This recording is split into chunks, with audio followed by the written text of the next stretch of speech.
Hello नमस्कार दोस्तों, आप लोगों ने देखा होगा कि मेडिसिन के दाम जो है वो बहुत आसमान छू रहे हैं, जिसके अंदर एक व्यक्ति की जेब से एक भारी खर्चा जो होता है वो मेडिसिन से होता है। Recently competition commission of India ने भारत के अंदर जो बड़ी बड़ी अस्पताल की चेन है जो कि इन मेडिसिन के सेक्टर के अंदर एक डोमिनेंट रोल प्ले करती है, जिनके अंदर आपको max health care, Fortis health care और अपोलो हॉस्पिटल देखने को मिलेगा, इन्हें एक नोटिस भेजा है और पूछा है कि आप अपनी मेडिसिन के दाम किस तरीके से डिसाइड करते हो, आपके कौन कौन से वेंडर है, कौन से नहीं है।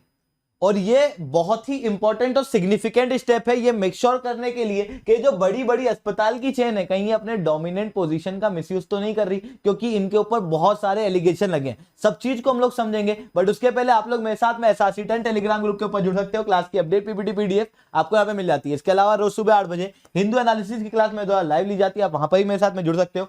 अनअकैडमी के ऊपर एक बहुत अच्छा ऑफर चल रहा है जहां पर 1 साल के सब्सक्रिप्शन पे 3 महीने का एक्सटेंशन, 2 साल और 3 साल के सब्सक्रिप्शन पे 6 महीने का एक्सटेंशन मिल रहा है। जाओ सब्सक्राइब करो, कोड क्या यूज करोगे SRC10, जिसके बाद मेरे द्वारा पर्सनली 1-on-1 मेंटरशिप आप लोगों को मिलने वाली है। अब चलिए बात करते हैं कहानी किस तरीके से चली। बात है 2015 की। 2015 के अंदर विवेक शर्मा करके एक व्यक्ति थे जो कि मैक्स हेल्थ केयर के अंदर जाके डिस्पोजेबल सिरिंज ले रहे थे। वहां पर जब उन्होंने डिस्पोजेबल सिरिंज खरीदी तो ध्यान रखना प्राइस जो उनको पड़ी वो पड़ी 19.5 रुपीज। सेम डिस्पोजेबल सिरिंज किसी भी लोकल फार्मेसी पे आप जाओगे तो 11.5 रुपए की पड़ती है, जिसे भी वो डिस्काउंट में 10 रुपए में दे देता है। मतलब मैक्स हेल्थ केयर जो डिस्पोजेबल सिरिंज है उसकी प्राइस हाई कॉस्ट कर रहा है, जिसके बाद उन्होंने कंपटीशन कमीशन ऑफ इंडिया के सामने इसकी कंप्लेन की और कहा कि मैक्स हेल्थ केयर और बेक्टन कंपनी है वो कंपनी है जो ये डिस्पोजेबल सिरिंज बनाती है, ये आपस में कॉल्यूशन कर रही है और अपनी डोमिनेंट पोजीशन का मिसयूज करते हुए हाई कॉस्ट कस्टमर से कर रही है।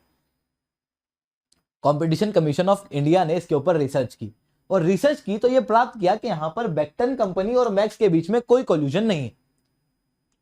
कॉल्यूशन नहीं है तो फिर तो दिक्कत की बात ही नहीं। पर यहां पर एक और इन्वेस्टिगेशन निकली जहां पर डिस्क्रिपेंसी बता ली और इस डिस्क्रिपेंसी को आप सब लोग फील कर पाओगे। इन्होंने यह बताया कि मैक्स अस्पताल के अंदर एक फार्मेसी होती है, आपने कई बार देखा होगा अस्पतालों के अंदर खुद की एक फार्मेसी होती है। मैक्स अस्पताल जानबूझ करके उसके पेशेंट को कहता है कि आप दवाई लो तो वहीं से लो, मतलब पेशेंट को फोर्स करता है कि आप दवाई हमारी फार्मेसी से लो और वहां पर वो 527% तक का प्रॉफिट जो है वो गेन करता है। कंपटीशन कमीशन ऑफ इंडिया को लगा कि अगर यहां पर ऐसा होता है तो और भी जगह पे हो रहा होगा, और भी अस्पतालों में ऐसा हो रहा होगा। उन्होंने इस चीज के ऊपर रिसर्च की। रिसर्च करने के बाद 2 रिपोर्ट पब्लिश की 2018 और 2021 के अंदर। 2021 की रिपोर्ट की बात करता हूं मैं। 2021 की रिपोर्ट के अंदर कंपटीशन कमीशन ऑफ इंडिया ने यह बताया कि एक नॉर्मल फार्मेसी होती है जो नॉर्मल कॉस्ट करती है दवाइयों के ऊपर, वहीं कई सारी फार्मेसी जो अस्पतालों के अंदर होती है। इवन डॉक्टर के क्लिनिक के बाहर भी एक फार्मेसी आपने कई बार देखी होगी। यहां पर मेडिसिन की कॉस्ट नॉर्मल से ज्यादा की जाती है, मतलब यहां पर ज्यादा कॉस्ट पे मेडिसिन बेची जाती है। कैसे देखो, यहां पर इन्होंने डाटा भी रखा कि एक टेबलेट जो कि 1.53 रुपए की है वो 9.97 में ही बेचते हैं। दूसरी फार्मेसी पे जो कार्ट्रिज 15.42 का है उसे ये 96.67 में बेचते हैं। मतलब हाई कॉस्ट जो है ऑन एन एवरेज ऐसी फार्मेसीज कर रही हैं जो हॉस्पिटल के अंदर है, जो डॉक्टर की क्लिनिक के बाहर है, जो कि कंप्लीटली मिसयूज है, जो कि गलत है, जो कि अनफेयर है। जिसके बाद कंपटीशन कमीशन ऑफ इंडिया यहां पर स्टेप लेने वाला है। इसी कारण से उसने अभी नोटिस भेजा है। कहां पे भेजा है? मैक्स हेल्थ केयर के अंदर, फोर्टिस के अंदर, अपोलो हॉस्पिटल के अंदर, बड़ी बड़ी अस्पतालों की चेन के अंदर। इसके पहले तक हेल्थ केयर सिस्टम के अंदर कंपटीशन कमीशन ऑफ इंडिया ने कोई सिग्निफिकेंट स्टेप इतना नहीं लिया था। इसके पहले तक 3.8 करोड़ की पेनल्टी डॉक्टर LH हीरानंदानी अस्पताल जो कि मुंबई के अंदर है उसके ऊपर लगाई थी। उसके अलावा ऐसा कोई सिग्निफिकेंट स्टेप नहीं लिया गया था। अभी ये स्टेप काफी सिग्निफिकेंट जो है वो कंपटीशन कमीशन ऑफ इंडिया का माना जा रहा है। अब कंपटीशन कमीशन ऑफ इंडिया ने ये स्टेप क्यों लिया है, क्या लीगल बैकिंग है, उसे समझो। क्या उसके पास ये अथॉरिटी है या नहीं। तो समझना कि हम लोगों ने मार्केट को जब ओपन किया तो हम लोगों ने कहा कि प्राइवेट सेक्टर भी यहां पर काम करेगा। प्राइवेट सेक्टर काम करेगा तो हम लोगों ने कहा कि मार्केट के अंदर जो भी सामान है उसकी प्राइस जो है वो सरकार डिसाइड नहीं करेगी, ये लोग खुद डिसाइड करेंगे। अब ये लोग खुद डिसाइड करेंगे तो हो सकता है कंज्यूमर का इससे नुकसान हो। मतलब मेरे जैसा कोई साधारण कंज्यूमर यहां पर सामान लेने जाए तो मुझसे बहुत हाई कॉस्ट कर दें तो प्रॉफिट के चक्कर में। तो कहा गया कि ऐसा नहीं होगा। क्यों नहीं होगा? क्योंकि हम लोग इन प्रोड्यूसर्स के बीच में, इन सेलर्स के बीच में कंपटीशन रखेंगे। जिसके कारण से एक कंज्यूमर होगा और 5 अलग अलग दुकानें होगी, कोई एक की मोनोपोली नहीं होगी। जिसके बाद क्या होगा कि ये जो दुकानें हैं ये इस कंज्यूमर को अपने पास बुलाना चाहेगी। जब ये कंज्यूमर को अपने पास बुलाना चाहेगी तो ये क्या करेगी, सामान को सस्ते से सस्ते में देगी और अच्छी से अच्छी सर्विस देगी, जिसकी वजह से फायदा किसका होगा, कंज्यूमर का।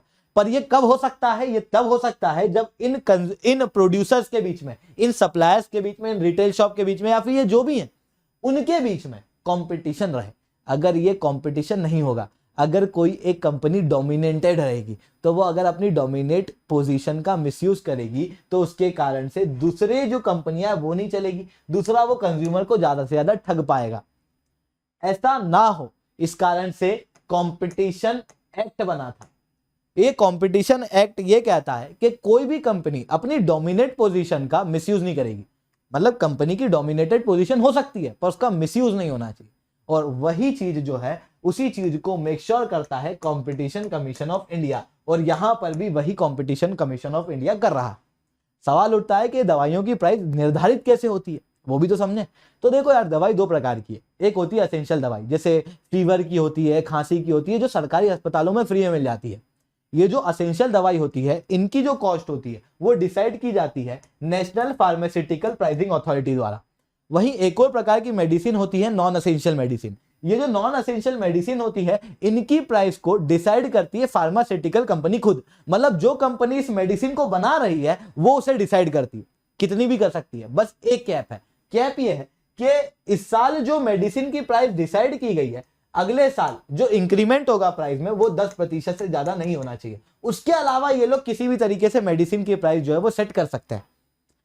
इस तरीके से मेडिसिन की प्राइस जो है वो सेटअप होती है। जैसे आप कई बार देखते होगे, है ना, कई बार आप मेडिकल पे जाना और ना दो अलग अलग कंपनी की दवाई सेम केमिकल वाली देखना, आप देखोगे कि एक की कॉस्ट 420 है तो दूसरे की आपको 120 मिल जाएगी। इतना डिफरेंस मिलता है मेडिसिन के अंदर, क्योंकि वो अनएसेंशियल ड्रग्स है। अनएसेंशियल मेडिसिन की प्राइस जो है वो फार्मास्यूटिकल कंपनी खुद डिसाइड करती है। कंपटीशन कमीशन ऑफ इंडिया का ये स्टेप बहुत ही ज्यादा सिग्निफिकेंट है, क्योंकि आज के समय पर हम लोगों को देखने को मिल रहा है कि हेल्थ केयर के अंदर धीरे धीरे करके आउट ऑफ पॉकेट जो खर्चा होता है एक व्यक्ति का वो बहुत ज्यादा बढ़ रहा है, बहुत ज्यादा बढ़ रहा है। ऐसे कंडीशन में यहां पर कंपटीशन को मेक श्योर करना, प्राइजेस का कम होना बहुत ज्यादा जरूरी है। इस कारण से कंपटीशन कमीशन ऑफ इंडिया का ये जो स्टेप है ये बहुत सिग्निफिकेंट है और ये पहली बार ऐसा स्टेप लिया गया है। दोस्तों आज के लिए इतना ही। लेक्चर अच्छा लगा हो तो लाइक करो, लेक्चर बहुत अच्छा लगा तो नीचे SRC10 कमेंट करो। अगर आप लोगों को अनअकैडमी के ऊपर सब्सक्रिप्शन लेना है तो आप कोड यूज कर सकते हो SRC10, जिसके बाद मेरे द्वारा आप लोगों को पर्सनली 1-on-1 मेंटरशिप मिलेगी। मैं आप लोगों को कंप्लीट तैयारी कराऊंगा। साथ में SRC10 टेलीग्राम ग्रुप के ऊपर मेरा कॉन्टैक्ट नंबर अवेलेबल है, आप वहां पर मेरे साथ कॉन्टैक्ट कर सकते हो अगर आपको सब्सक्रिप्शन रिलेटेड कोई भी क्वेरी है। तो अभी बहुत अच्छे ऑफर चल रहे हैं। 1 और 1.5 साल के सब्सक्रिप्शन के ऊपर 3 महीने का एक्स्ट्रा एक्सटेंशन बिल्कुल फ्री ऑफ कॉस्ट मिल रहा है, और 2 और 3 साल के सब्सक्रिप्शन के ऊपर 6 महीने का एक्सटेंशन बिल्कुल फ्री ऑफ कॉस्ट मिल रहा है। इससे अच्छा मौका नहीं मिलेगा, तो जाओ सब्सक्राइब करो, कोड यूज करो SRC10। इसके अलावा एक स्टोर यानी कि ऑफलाइन क्लास जो है वो आप लोगों के लिए अनअकैडमी द्वारा जयपुर में भी खोल दी गई है। दिल्ली के बाद में जयपुर के अंदर भी ऑफलाइन क्लास खुल चुकी है। अगर आप जयपुर के आसपास रहते हो तो ये एड्रेस है, आप बिल्कुल से यहाँ पर जाके पढ़ाई जो है वो कर सकते हो। आपको जो यहाँ पर रजिस्टर करना है तो 9 और 10 तारीख को आप लोग यहाँ पर विजिट कर सकते हो रजिस्ट्रेशन के लिए, ठीक है। इसके अलावा कॉम्बैट भी अनअकैडमी द्वारा चलाया जा रहा है। अनअकैडमी का कॉम्बैट होने वाला है 10 तारीख को, यानी कि परसों के दिन। आप लोग इस कॉम्बैट के अंदर इनरोल जरूर से कर लेना। इसकी लिंक जो है वो नीचे अवेलेबल है। तो दोस्तों आज के लिए इतना ही। जय हिंद, जय भारत।